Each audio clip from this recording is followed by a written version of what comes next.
author Cliff Kincaid, real name, became just the latest right-wing bigot to try to blame homosexuality for some reason on the murder of Charlie Kirk. It makes no sense, but to them, it has to be a part of the conversation. And so he went on his website, News with Views, and he published why Potheads and gays hated Charlie Kirk. Can you just focus on one? I feel like those are disconnected things. But anyway, here's what he had to say. Kincaid wrote that Kirk's suspected killer, Tyler Robinson, supported LGBTQ plus rights and was dating a transgender woman, which is not established, but roommate, that's what's established. And added, it appears that the parents did nothing about this terrible trend. Now Charlie Kirk is dead and Robinson faces the death penalty. He doesn't fill in exactly what the parents should have done as their son became more supportive of gay rights. I suppose you're supposed to fill in the blanks of what they were supposed to do to stop someone caring about gay people, but he just assumes his viewers will know what the answer to that is. He then notes that then former President Donald Trump hosted an event for the log cabin Republicans in December 2022, in which he said, "We are fighting for the gay community and we are fighting and fighting hard," which is ridiculous, and says hopefully Trump will act to purge the perverts from the Republican Party and his administration.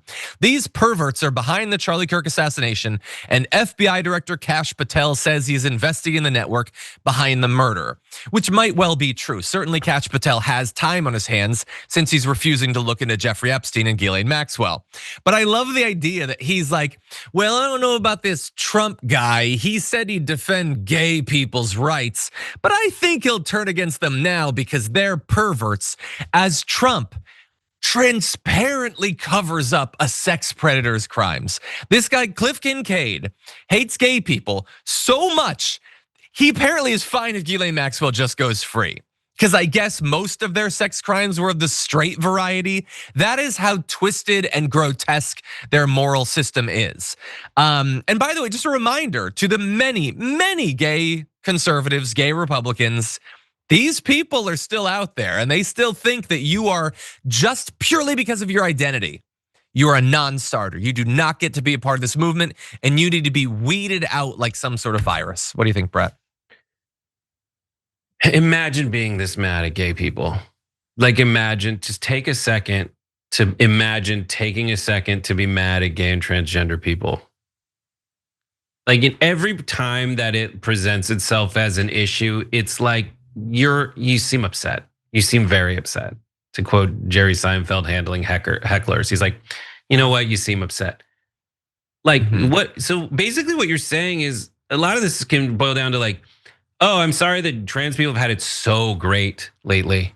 You're right, we've made it so great to be trans. So it's so easy and great and you get medals and trophies and your life is better than a white cis or whatever I'm allowed to say in your lexicon that doesn't offend you. Yeah, because you're very mad. It's just so stupid. Like this guy has no ideas. This guy has nothing to stand for. Nothing that even makes, a dram of a scruple of sense. Yeah. None of it. No. Nothing that comes out of his mouth makes any sense. And they're blaming trans people.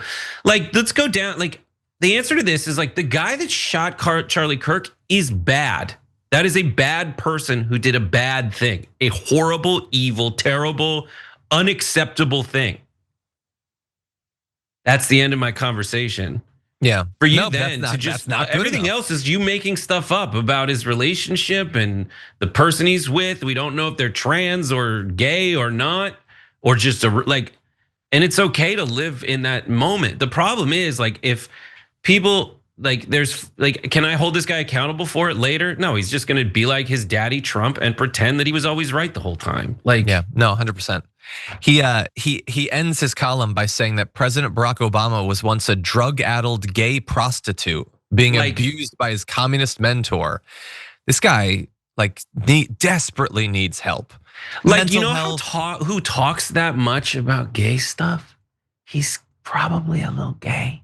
We don't know for sure. There are people online speculating right now. His little pee-pee gets so hard for the gay porn he looks at. It is very strange when you'll post something on Twitter and there will be the right-wing men that have to make it weirdly sexual.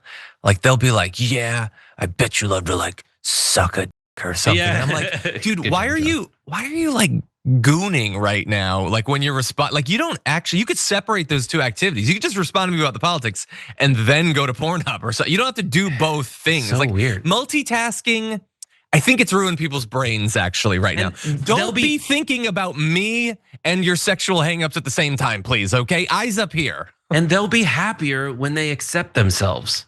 And that's all anyone like me is saying. Like you'll be happier when you accept your instincts to just, I mean, I'm gonna stop.